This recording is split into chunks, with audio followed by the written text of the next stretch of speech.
Hello everyone, I'm so excited to be back and I'm so excited to have all new winter slash holiday tutorials for you.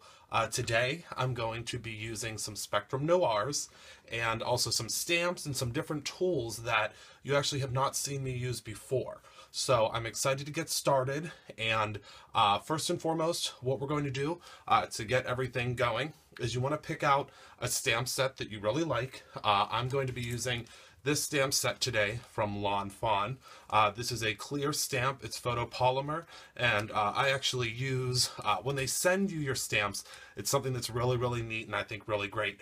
They also send you, and I hope that they continue doing this, because if not, then it's not going to be what you'll get with your stamps, but when they send the stamps, you get a little bit of their lawn trimmings, which are their oh goodness, their baker's twine. And what I do, and also a couple of pieces of their paper from their paper pads. And what I do whenever I get these little sets, with the larger sets, I don't think I have one sitting near me. I use the big pouches to keep everything in. But with the smaller sets, I take the piece of their twine and I put these two together, because this does come with a coordinating die that I will show you in a little bit how to do that to cut it out. But I keep all of this together so that I know where these all are whenever I put them in my stamp bins. Okay? Now also, this is the first step. You'll want to pick out some papers. Now, the papers that I'm using today, you'll first need a piece of just regular white cardstock. I like to use the 110-pound cardstock. I actually get it from Walmart, and it is from the Georgia Pacific, I guess not collection, but Georgia Pacific manufacturer. I'm so used to saying collections of paper. And this is really great. It's very inexpensive, and I use this for all of my bases of things. Also, you'll need some craft cardstock. My favorite 8.5 by 11 craft cardstock actually comes from Hobby Lobby. It is very thick and it's really great to work with. And then also a decorative paper.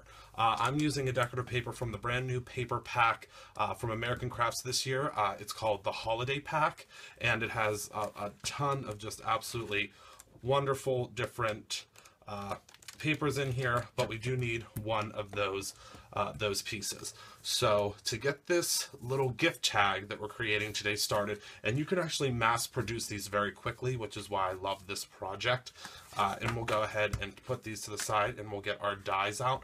The reason I have this little square here, you're probably all thinking what is going on. This little square I've mapped out because whenever I start doing my coloring and show you the Spectrum Noirs, I wanted to make sure that I had everything in frame and in focus. So this is where I'll be doing my coloring. So you can just ignore that for now. If that's bothering you, I apologize. But soon it will go away. Next, we are going to use a new product. This is a almost brand new product from Doris. That is from their embossing. It's called Embossing Essentials. And what they are is they will cut, emboss, and stencil. They do a whole bunch of different things that you can use these for. But it actually gives you the cuddle bug. It tells you what you need to have this on to do the to have this cut. But there's also a lot of other things you can do with it, but today we're going to use it to cut. So what we'll do is we'll open these up. I'm going to take out the largest die, the next size down, and then the next size down from that. Another thing that I want to show you about these dies that I really like is they actually come on a magnetic sheet. So inside of this little box that they come in, and this is actually how I keep mine stored, there's a little magnetic sheet. Let's take these off. Oh, almost lost one. And there's just a piece of magnet that's kept inside of here. This also gives you instructions, which is really nice to use for all the other #1 cutting machines that are out there, or cutting embossing machines that are out there. So it does give you all of that. The cuddle bug container, first one, so that we do not lose any of them. Whoops. Move these back up. Okay, and then what we're going to do is our first piece that we're going to cut out is going to be our large piece of our craft is going to be cut out of this die here, and then our smaller is going to be cut out of the the pattern paper, and then even smaller than that is going to be the white, and that's what we're going to stamp on. So what I'm going to do is I'm going to bring up my Cuttlebug here. I'm just going to show you and give you a quick kind of tutorial, not really tutorial, but just a quick overview of the Cuttlebug. So my Cuttlebug is one of the older Cuttlebugs. This was actually sent to me and given to me by my dear friend Kara, who is the administrator in my group, as well as a great crafty friend. And what we'll do here is we're going to take, with our Cuttlebug, I'm using the smaller cutting plates. We're going to take an A plate, which is our A platform, which is the bottom platform. We're going to take our C plate, which is going to be, actually we'll do this cutting plate, which is the B plate underneath. You can see there's 1,010 cuts here. And then the C plate's going to go on top of that. But first, what I want to do is I want to take whatever piece that I'm using first, which is going to be this craft cardstock, and we're going to take and we're going to put this down here on right there. Doesn't matter how it is because there's no pattern or anything. Just place it right on top of there. And then what we'll do is we'll take the C plate and we'll place that on top of here, and you just want to make sure everything's lined up, and then we'll just run it through the machine. Now, you are going to hear cracks, you're going to hear, you know, little bumps, you're going to hear all sorts of things. Don't worry, that is completely normal. The machine cracks and bumps and kind of makes some noises because it is going to adjust to the thickness of the cardstock as well as the die. So then we just take this out, and our piece is cut out and ready to go for our tag. So there's our first piece, and we'll go ahead and set this die to the side, and we're just going to continue on with those steps. We'll now take our decorative piece and we'll do the next size down. Okay. So that's our last piece here. Again, you can see how wonderfully this is going to cut out of here. So easy to do. And let me get rid of my scraps here and grab, I actually just reorganized my craft room slash studio, and it's so nice because hopefully I'll be able to do a video and show you kind of a tour of the room. But my desk that I use is actually a very large desk, and it's from the Pottery Barn, and it looks like it has two like sawhorses on either side of it, and with those two sawhorses there are shelves. And the shelves, the reason that I chose the desk is because the shelves actually allow me to reach underneath and put things there, whereas there's a lot of shelving units out there in the crafting community that are sold that the shelving is on the inside and on the outside, and I can't reach anything there. I like to have two baskets on either side with all of the things that I use the most often. For instance, some of my stamp pads that I use all the time stay under there. A couple of paper pads that I'm using right now all will stay under there, so it's just really easy for me to have that there. So next what we're going to do is I'm going to stamp. We're going to grab our stamp here, grab our stamp block, pull our stamp out of the packaging here.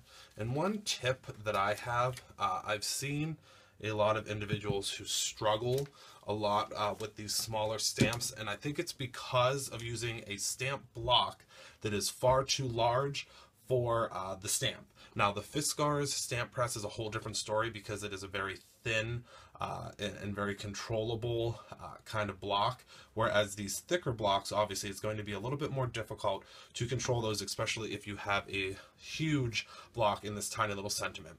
It's just something that I've kind of run into, and I think it's just a little bit easier to use one that actually fits your stamp. At least that's what's worked for me. So we're going to take our Memento Tuxedo Black ink. This is a fade resistant dye-based ink, so that means that we're going to be able to use our Spectrum Noirs on it, and we should not have a problem. So let's go ahead, and I'm going to stamp a couple of these because I have learned my lesson that you want to stamp a couple of these whenever you're coloring with Spectrum Noirs.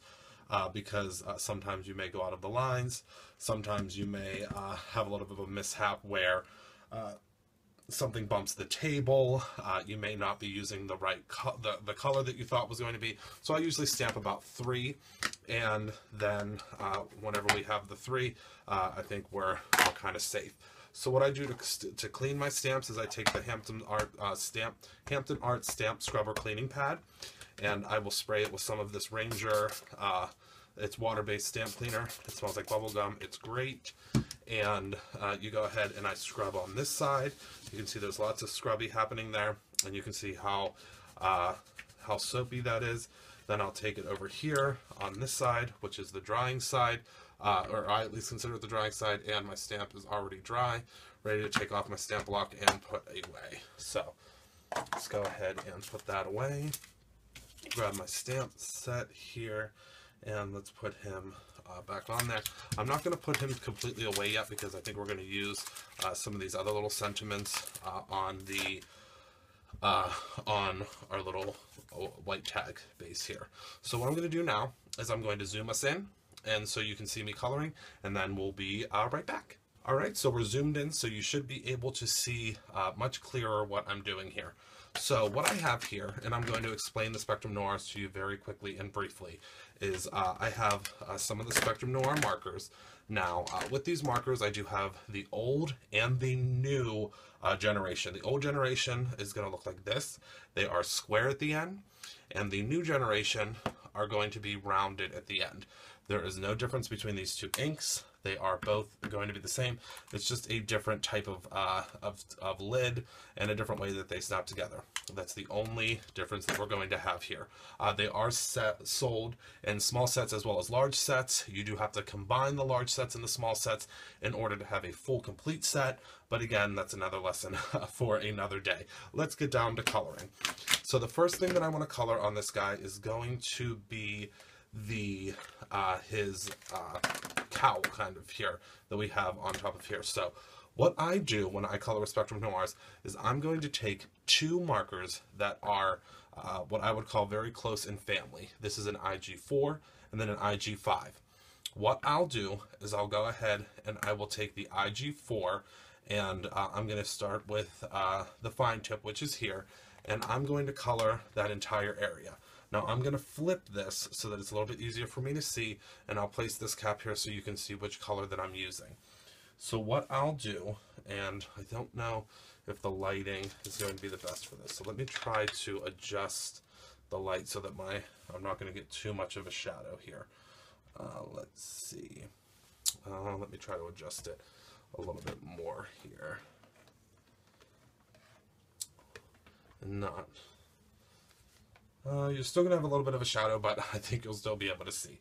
So, and if the light is in view, I apologize. So what we'll do is we're just going to come in here with our lightest color, and we're just going to kind of flick. Flicking has been the thing that has saved me quite a few times with these markers, because what you'll notice is when you use different types of paper, depending on which paper that you are using, sometimes the paper will soak it up a little bit more, and sometimes the paper will not. So we now have our first color there. I'll set this over to the side. Don't worry, it is not going to dry out, excuse me, in the 5 seconds it takes me to use this other marker. So now we're going to again use our fine tip. Now you'll notice on these, the new generation, the fine tip is not marked here. But the nice thing about these is there's a little gray ring right here, and that tells me exactly where I need to go with this marker for the pointy tip. So again, we're just going to come in and we're going to flick, and we just want to flick out this color, and just flick it out where you think there would be a little bit of a shadow on him, and then we'll come back with this lighter color immediately after, and we're going to again flick out here to color that in. Now you can see here I did get out of the lines a little bit. It's very difficult to color, unfortunately, when my head is not right above it. So what we'll do is I'm going to show you kind of how to fix that. So let's take these two colors away, and I'm going to show you kind of how to fix that. So what we want to do is we want to get our colorless blender, and with the colorless blender we want to take a piece of scratch paper. Let me find a piece of scratch paper here.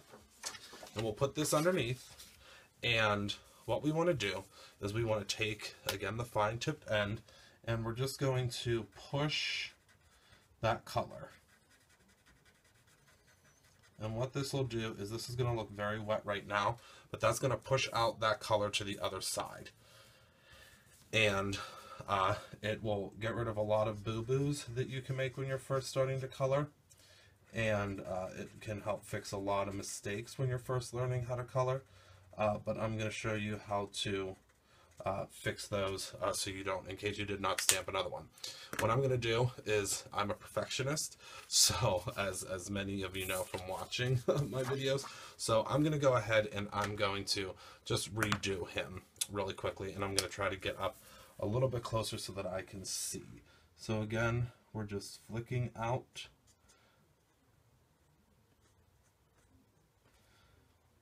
And then we're going to just flick out again till we get down to the bottom here. And then we're going to take our other color and we'll use this for the darkening. And I'm only going to darken now a little bit under his wing here. And then use the lighter color and just pull that color out. Very easy, especially when you're doing these smaller little guys. If you were doing a larger one, then, whoops, and I just realized I missed his little arm here. If you were doing a larger stamp, generally what you'd want to do is you'd want to go in circles. And with the circles, you'll be able to draw the color out a little bit easier. So with the, again, doing the circle here, you're able to draw that color out to a gradient much easier. So when you're doing a larger situation on a stamp, so you can see that gradient there. So now what I want to do is I'm going to want to take an even lighter color of that gray. This is IG2, which is almost the lightest. IG1 is the lightest, and I'm just going to color in his belly, because I think that his belly should have just a little bit of color coming over here from the side.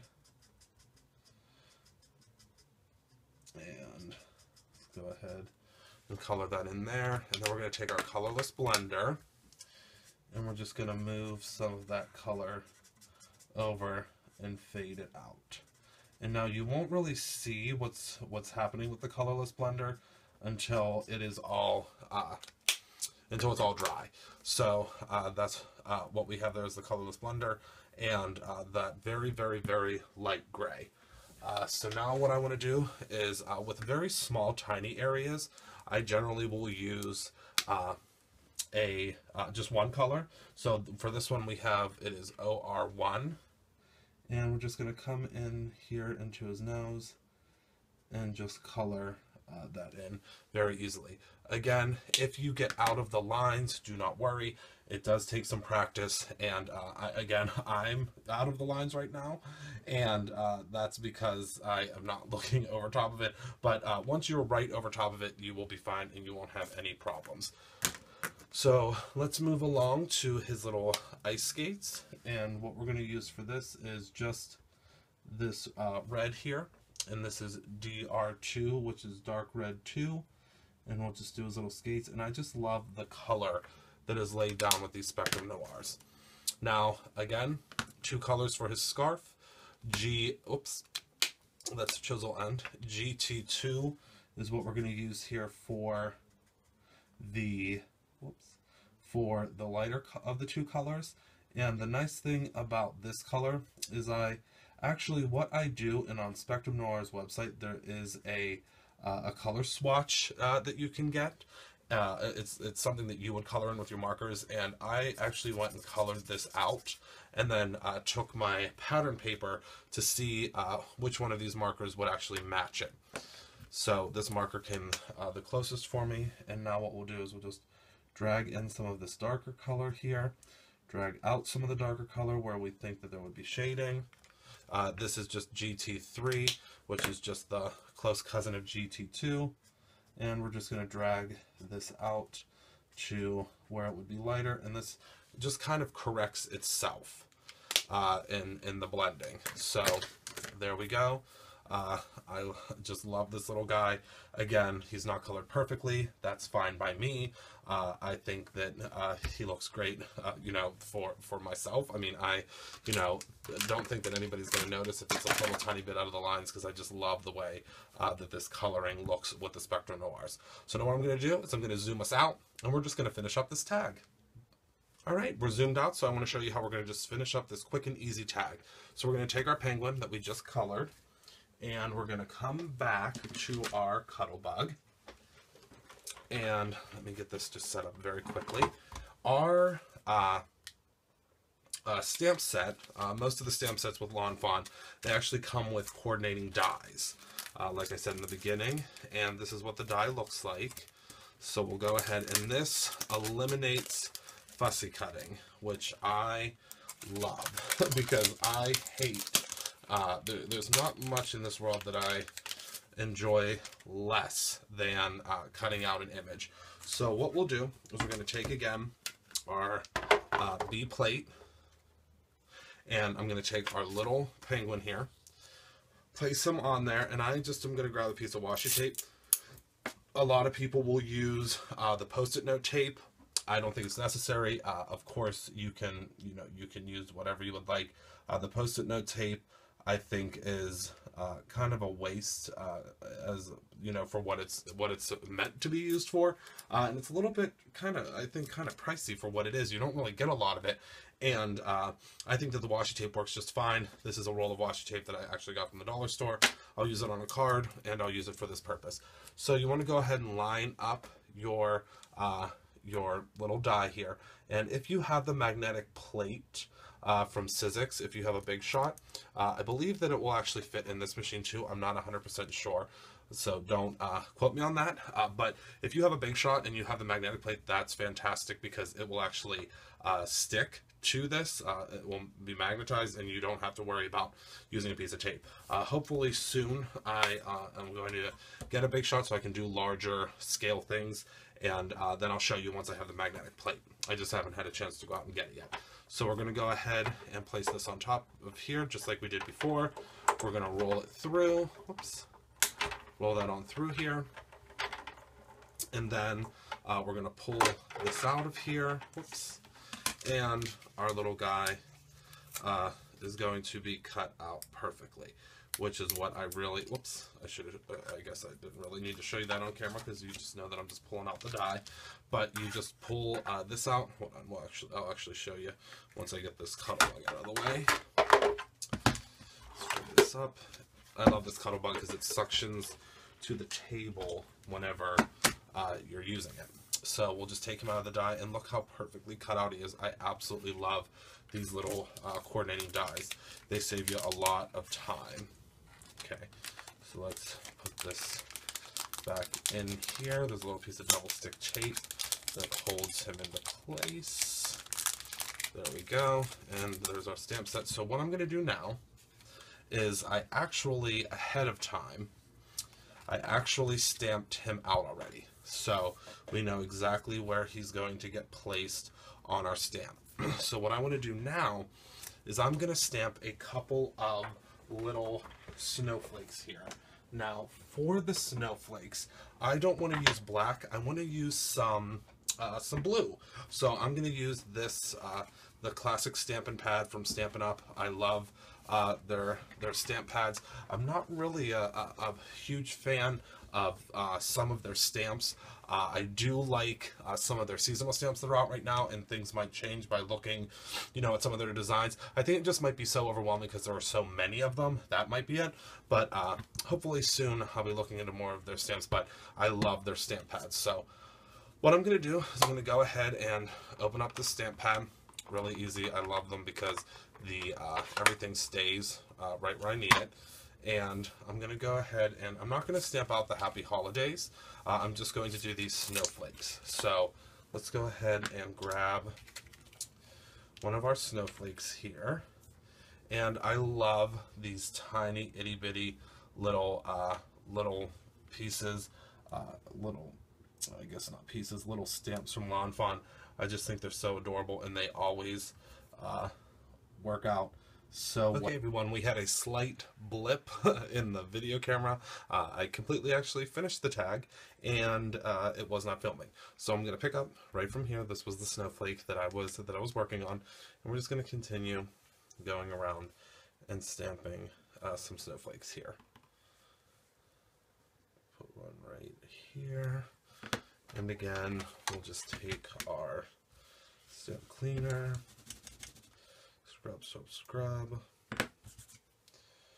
and put this one back here.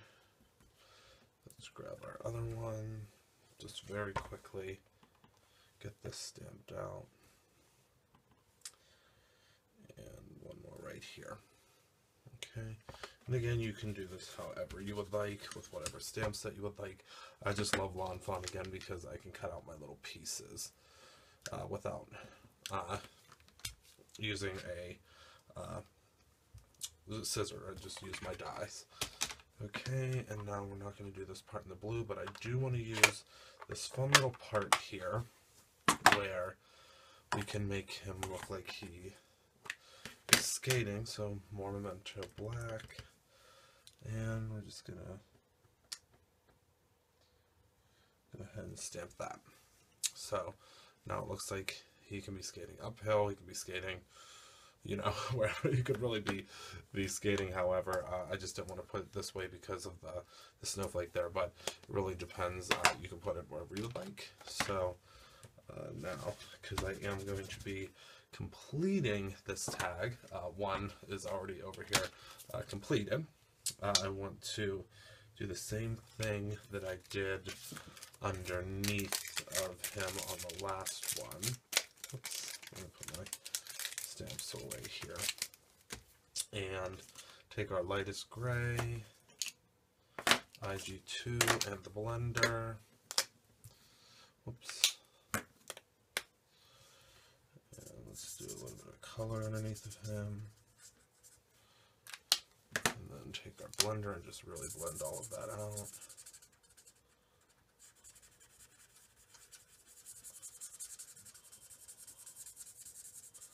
That'll give us, again, the look that he's on under something. And the other reason I'm doing that again, I know I've already done it, because we're redoing this.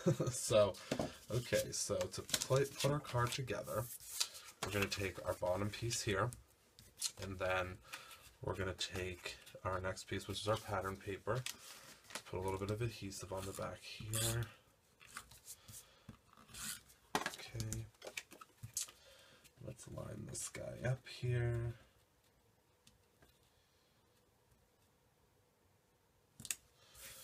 Okay, now let's take this guy here, our little penguin, and these are great for kids' presents. They will love them. I mean, heck, I think they're great for adult presents. I would love to get this. Okay, so let's take now two little dimensionals, place them on top of him right here,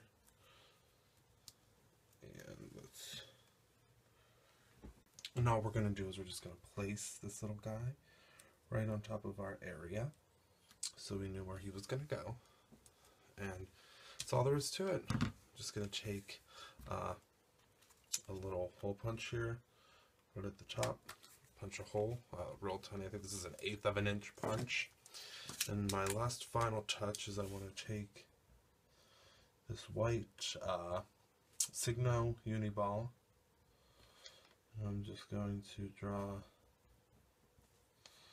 actually, I think I'd rather it be kind of a line going around the outside than a stitch line. So again, you'll be able to do much better than I am right now. I am trying to draw from afar.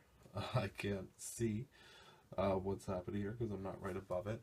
So just kind of go around here and give it kind of that little bit of a, so it looks a little bit like snow.